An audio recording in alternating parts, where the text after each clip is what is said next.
찬송가 320장입니다. 나의 죄를 정케 하사 주의 일꾼 삼으신 구세주의 넓은 사랑 항상 찬송합니다. 나를 일꾼 삼으신 주 크신 능력 주시고 언제든지 주 뜻대로 사용하여 주소서. 내게 부어 주시려고 은혜 예비하신 주 주의 은혜 채워주사 능력 있게 하소서.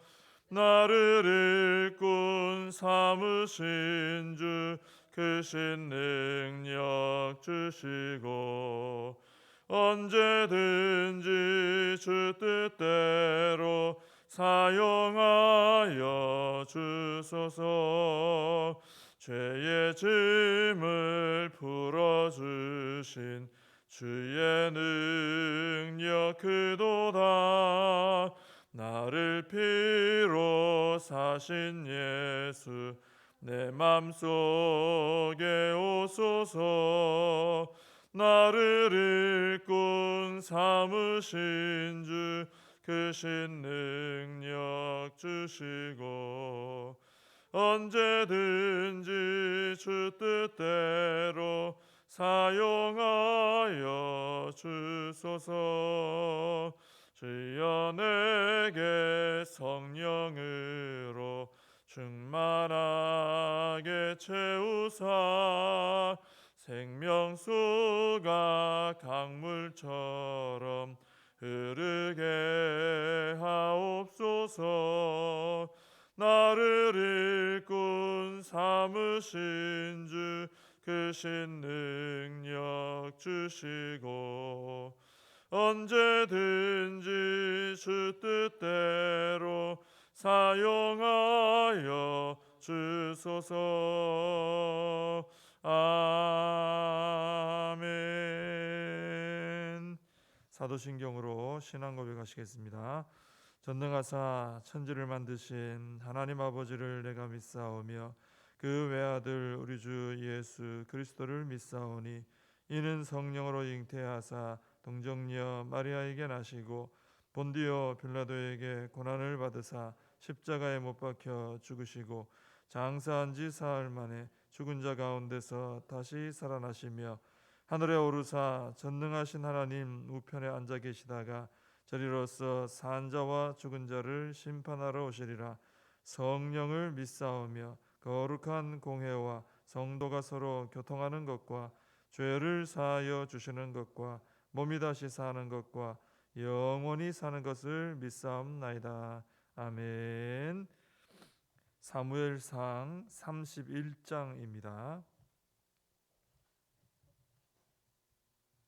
사무엘상 31장 1절부터 13절까지 말씀을 봉독해 드리겠습니다.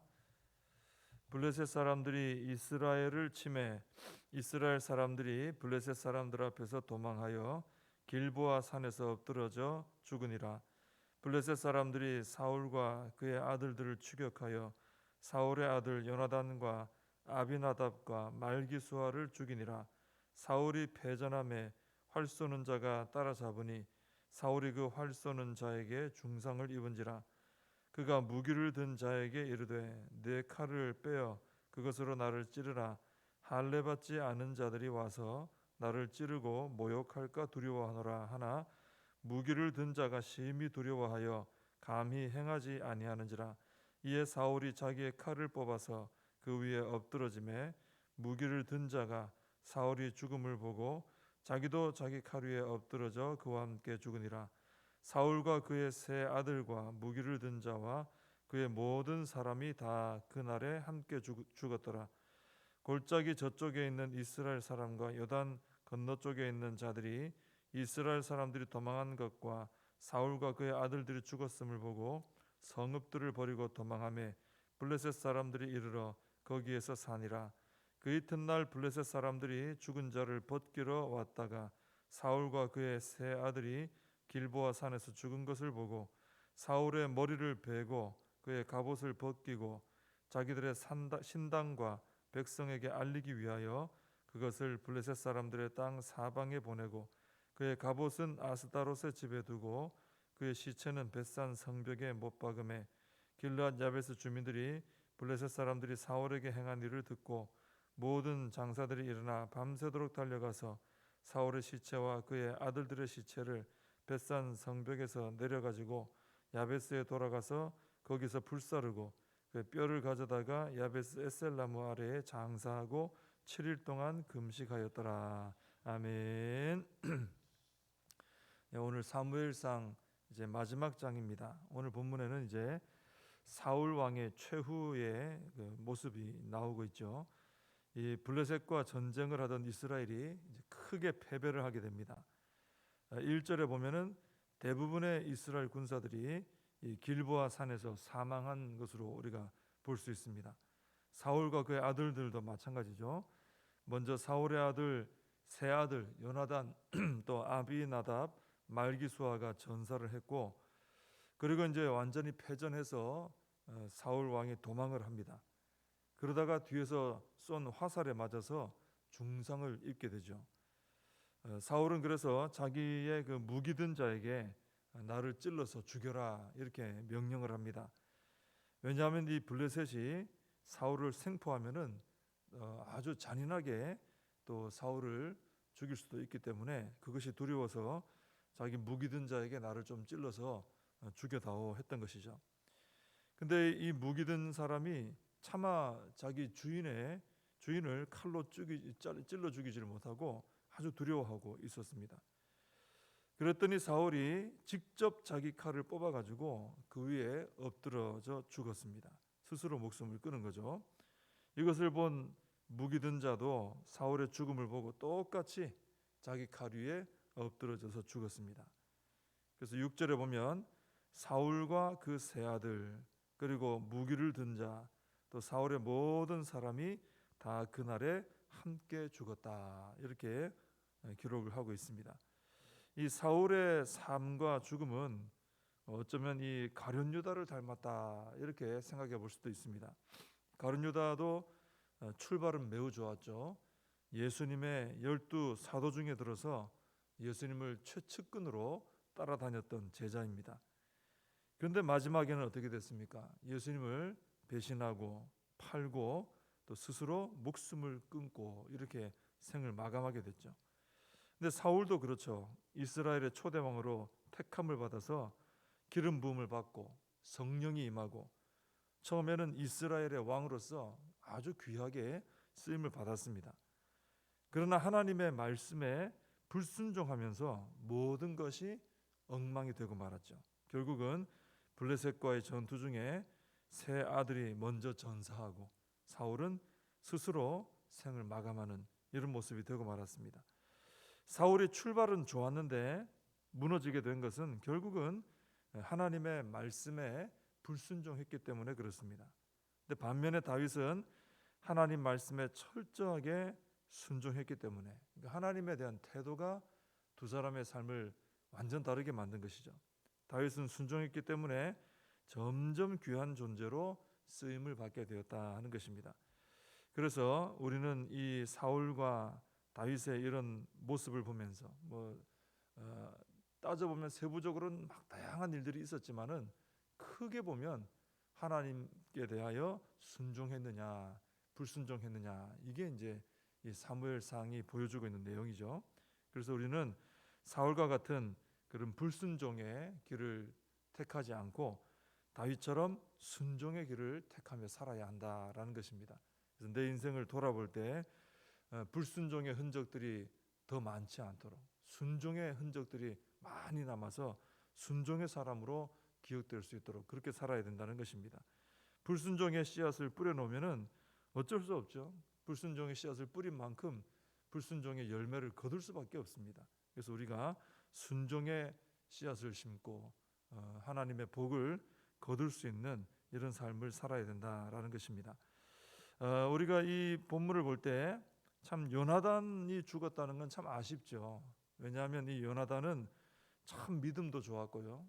사울과 그의 군사들이 다 믿음 없이 쓰러져 있을 때 요나단은 혼자 믿음으로 싸워 이기고 이렇게 했거든요. 또 다윗과 가장 친한 친구이기도 했고, 그래서 요나단이 살게 되면은, 안 죽으면 다윗이 이제 앞으로 왕이 되고 또 왕으로 다스리고 할 때 정말 큰 힘이 되지 않았을까, 뭐 이런 생각을 해볼 수 있습니다. 그런데 하나님께서는 한 사람의 사명이 닿으면 그를 데려가신다는 것입니다. 모세도 가나안 땅을 바로 눈앞에 두고, 참 아쉽죠, 인간적으로는. 그런데 사명이 다하여 데려가셨습니다. 엘리야 같은 선지자도 엘리사에게 사명을 넘기게 하시고 또 불러가셨습니다. 아무리 지금 인생을 마감하기가 아쉬운 사람이라고 해도 그 사람의 사명이 다하고 그 다음 사람이 이어받아서 해야 될 상황이다, 그러면 하나님께서는 그를 데려가신다는 것입니다.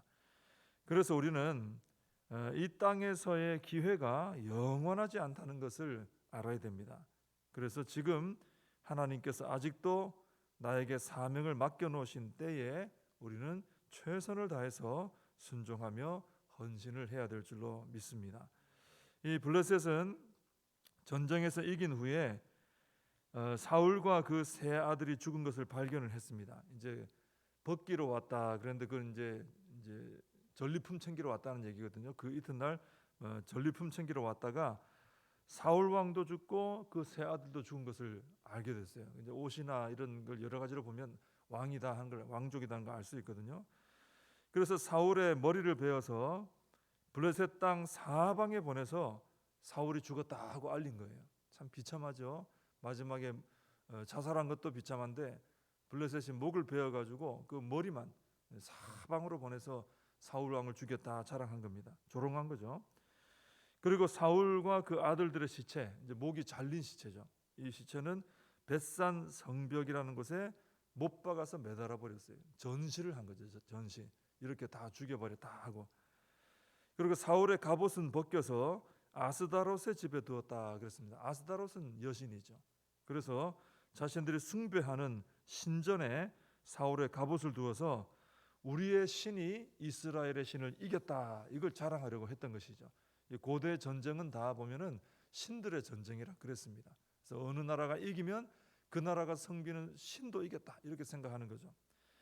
그러나 이것은 블레셋의 자기들의 생각이고 결코 블레셋이 하나님을 이긴 것은 아니었다. 이걸 우리가 알아야 됩니다. 우리가 사무엘상 초반부에서도 엘리 제사장의 두 아들들이 법궤까지 메고 나가서 블레셋과 전쟁한 거 기억이 나실 겁니다. 그때도 졌죠. 져서 블레셋에게 궤를 뺏겼습니다. 하나님의 궤를. 근데 그것이 블레셋이 이긴 거였느냐? 블레셋이 이제 언약궤를 가져가서 자기들이 섬기는 다곤 신전에 놔뒀거든요. 자기들이 이겼다, 이스라엘의 여호와 신을 우리 다곤 신이 이겼다 그랬는데 그게 아니었죠. 다곤 신전이 막 신상이 막 무너지고 깨지고 뭐 엎드러지고 또 막 이상한 종기가 나고 독종이 막 역사하고, 결코 블레셋이 이긴 게 아니었습니다. 그 블레셋이 하나님의 궤를 가져갔다가 아주 죽을 고생을 했어요.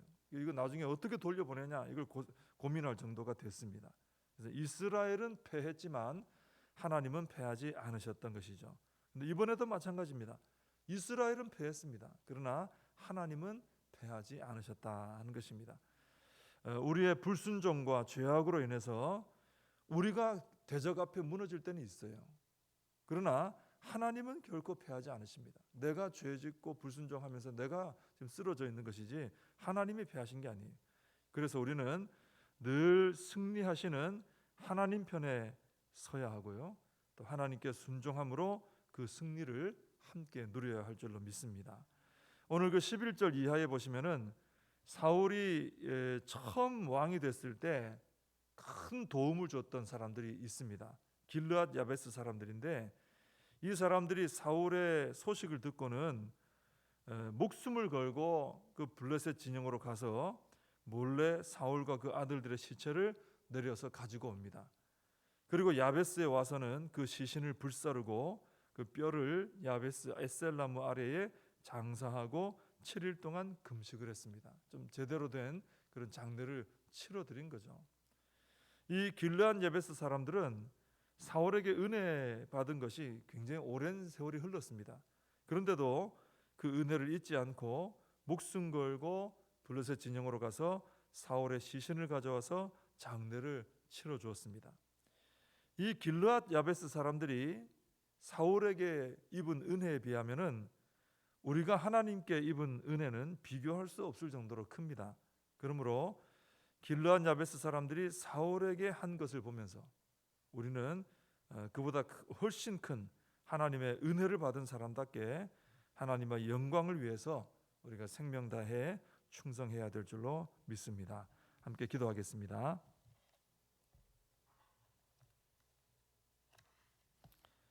하나님 아버지, 사무엘상 말씀을 보면서 하나님 아버지 앞에 순종의 삶을 사느냐 불순종의 삶을 사느냐, 참 이것이 그 인생에 미쳐지는 영향이 얼마나 큰지를, 그 결과가 얼마나 차이가 나는지를 저희들이 분명하게 보게 됩니다. 하나님 아버지께서 저희들을 사랑하시고 저희들을 구원하시고 하나님의 자녀 삼으셨으니 그 은혜를 저희들이 생각하면서 하나님 아버지 앞에 기쁨으로 순종하여 나아가는 저희들의 삶이 되게 하여 주옵시고, 순종하는 자가 받는 하늘의 놀라운 복을 항상 받아 누리며 살아갈 수 있도록 은혜를 더하여 주시옵소서. 예수님의 이름으로 기도하옵나이다. 아멘. 주님과 하시는 기도로 예배를 마칩니다. 하늘에 계신 우리 아버지여, 이름이 거룩히 여김을 받으시오며 나라의 임하옵시며 뜻이 하늘에서 이룬 것 같이 땅에서도 이루어지이다. 오늘날 우리에게 일용할 양식을 주옵시고 우리가 우리에게 죄진 자를 사하여 준 것 같이 우리 죄를 사하여 주옵시고 우리를 시험에 들게 하지 마옵시고 다만 악에서 구하옵소서. 대개 나라와 권세와 영광이 아버지께 영원히 있사옵나이다. 아멘. 말씀을 붙들고 함께 기도하시고 나라와 민족을 위해서 코로나 사태가 속히 해결될 수 있도록 또 교회와 우리 다음 세대 자녀들 우리 사명을 붙들고 함께 기도하겠습니다.